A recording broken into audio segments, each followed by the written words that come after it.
Probably within the first 12 hours that I was on the campus, I walked through the Y and said, "Hey, I'm here, and I really want to get involved." I'm pretty sure I met the folks who became my very good friends, my colleagues, my peers at the Y within the first 2 days I was on campus. It was the late 80s, and SEAC, the Student Environmental Action Coalition, was very, very active on campus-based issues and on raising awareness of national and even international environmental issues. Towards the end of my freshman year, there was a guy sort of in the back of one of these SEAC meetings. I think he came to other meetings. I didn't really know him very well, but he just raised his hand and said, "I think I want to plan a conference." And people were like, "Yeah, that's cool. Good luck with that."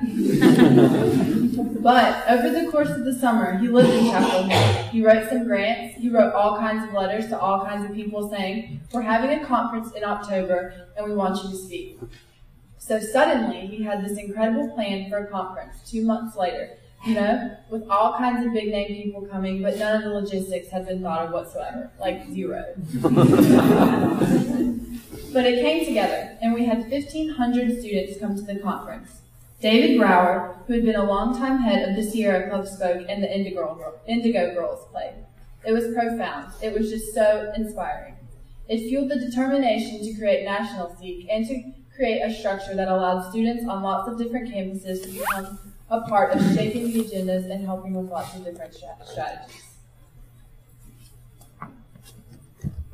I think one of the things that came out of SEAC, that came out of the Campus Y, that came out of the two organizations together, was the creation of, a whole generation of activists coming out of UNC on environmental issues. The issue in the early 90s had been trying to talk to the Carolina dining services about the disposable styrofoam cups that they used in the dining hall. So I just kind of went to this SEAC meeting to say, "Hey, let's get on this particular issue." And the response of the group was basically like, "Well, you're in charge." I was just like, "Whoa, hey, oh my God." I mean, this is when I just turned 19 years old or something. But the student leaders responded by saying, "You can do this. Go. That's great. Let's make it happen and you're in charge." It was actually incredibly empowering.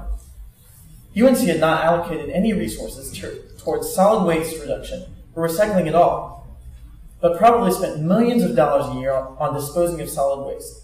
I gradually became more and more disgusted with the fact that I, as an undergraduate, was responsible for picking up everyone's freaking aluminum cans every Friday afternoon.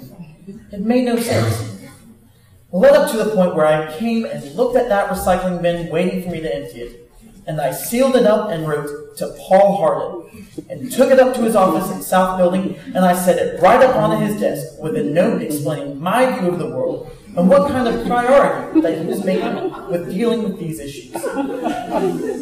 Chancellor Hardin contacted me shortly thereafter and said, now one of these poor, underpaid housekeepers is going to have to remove this, and I really think that's unfair. So I guess, for you, Mark, rather than let that happen, I'm going to take this box and remove it myself. And I said, "Great, Chancellor Hardin. So now you'll know how I spend my Friday afternoons."